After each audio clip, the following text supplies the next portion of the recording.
మెదక్ జిల్లా తూప్రాన్ మున్సిపల్ కార్యాలయంలో బీఆర్ఎస్ కౌన్సిలర్లు ఆందోళన చేశారు. మున్సిపల్ కార్యాలయంలో సాధారణ సర్వసభ్య సమావేశానికి రాగానే అర్ధంతరంగా మధ్యలోనే సమావేశం ముగించుకొని మున్సిపల్ కమిషనర్ కౌన్సిలర్లు పారిపోయారని ఆగ్రహాన్ని వ్యక్తం చేశారు. సమావేశం మందిరంలో 5 బీఆర్ఎస్ కౌన్సిలర్లు 2 గంటల పాటు నిరసన వ్యక్తం చేశారు. అనంతరం మాజీ municipal chairman Ravindra Goud media సమావేశంలో మాట్లాడడం జరిగింది.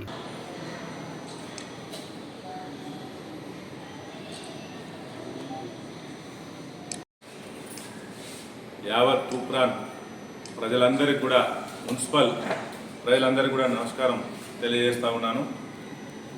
నేను మీ ప్రథమ మున్సిపల్ చైర్మన్ 1వ వార్డు కౌన్సిలర్ని రవీందర్ గౌడ్ గారిని, అలాగే మా కౌన్సిలర్ సోదరిమణులు 3వ వార్డు కౌన్సిలర్ ఉమా సత్యలింగం, పొంది అరుణ వెంకట గౌడ్ గారు, లావణ్య దుర్గారెడ్డి గారు, అలాగే పద్మ మల్లేష్ ముదిరాజు గారు, మేము ఈరోజు సాధారణ సమావేశం, ఇవాళ మున్సిపల్ సర్వసభ్య సాధారణ సమావేశం జరుగుతూ ఉంటే మాకు మరి ఈ యొక్క అంశాలపైన చర్చ కోసం ఇక్కడికి హాజరయ్యాం.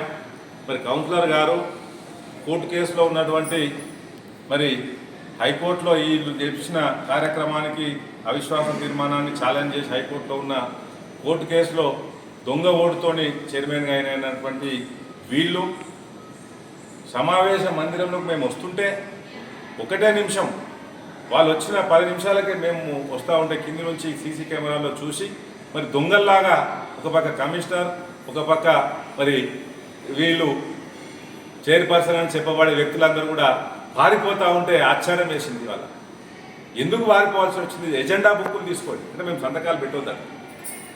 ఒక సభ్యులుగా రాజ్యాంగపరంగా రాజ్యాంగబద్ధంగా 100% ఈ హాల్లో, ఈ సమావేశ మందిరంలో ఇక్కడ ప్రతి సభ్యుడు కూడా సమానమే. ప్రతి ఒక్కరికి కూడా చర్చ చేసే, క్వశ్చన్ చేసే, ప్రజల తరఫున మాట్లాడే అర్హత, హక్కు మరి సమావేశ మందిరంలో మా అందరికీ కూడా ఉంది. మరి దాన్ని ప్రశ్నిస్తుంటే వీళ్ళ అవినీతిని, వీళ్ళ అక్రమాలను, వీళ్ళు ఈ మున్సిపల్ సంపదను కొల్లగొడుతున్నటువంటి ఈ అంశాల మీద మాట్లాడదామంటే అంతకుముందు వచ్చిన మీటింగ్లో కూడా ఇలాగే పరిగెత్తి వెళ్ళిపోయారు. మరి ఆ రోజు కమిషనర్ గారు మరి రిజిస్టర్ ఇచ్చాడు, కానీ ఈరోజు అజెండాలో సంతకం పెట్టకుండా రిజిస్టరు మరి కమిషనర్ గారిని అడుగుతాయి, మరి చైర్పర్సన్ దగ్గర ఉందంటున్నాడు. మరి రికార్డ్స్ అన్నీ కమిషనర్ గారి దగ్గర ఉంటాయా, చైర్పర్సన్ దగ్గర ఉంటాయా?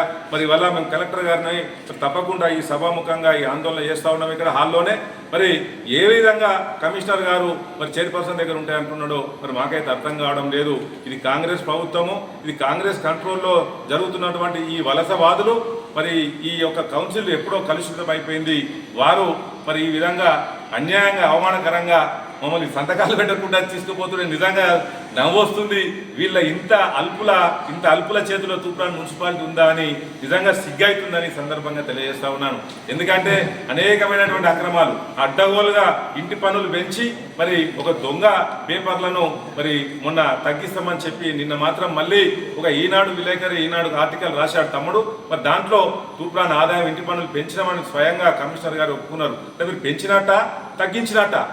ఏ దానికి ప్రజలకు చెప్పాల్సిన అవసరం ఉన్నది. నేను ప్రజలను ఒకటే కోరుతా ఉన్నా, వీళ్ళ అవినీతిని ప్రశ్నించడం కోసం ఆ రోజు ఏమన్నారు, సమావేశ మందిరం రావాలన్నారు. సమావేశ మందిరానికి 5-10 నిమిషాలు సమయం ఉండదు. సమయము స్టార్టింగ్ టైమే ఉంటుంది కానీ ఎండింగ్ టైం అనేది అక్కడ అసలే ఉండదు. కాబట్టి మరి వల్ల మేము వస్తే మరి పారిపోయింది. దీనికి ఏ అర్థమేందో కూడా అర్థం కాని పరిస్థితి. మరి క్వశ్చన్లకు జవాబు చెప్పలేని ఈ పిరికి పందల చేతిలో, ఈ అసమర్థుల చేతిలో తూప్రాన్ మున్సిపాలిటీ నలిగిపోతా ఉన్నది. తూప్రాన్ మున్సిపాలిటీ కుక్కలు చింపిన విస్తరలాగా తయారైంది. వాళ్ళ తూప్రాన్ మున్సిపాలిటీ అనేకమైనటువంటి అక్రమాలు, అవినీతులు, వాటిని క్వశ్చన్ చేస్తూ ఉంటే పారిపోయిన విధానం చూస్తూ ఉంటే సిగ్గు. తూప్రాన్ ప్రజలకే ఇవాళ అవమానకరం, సిగ్గుపడాల్సినటువంటి రోజు ఇలా ఒక దుర్దినం అని ఈ సందర్భంగా ప్రజలందరూ కూడా తెలియ. మరిన్ని అప్డేట్స్ కోసం మా ఛానల్ని సబ్స్క్రైబ్ చేయండి.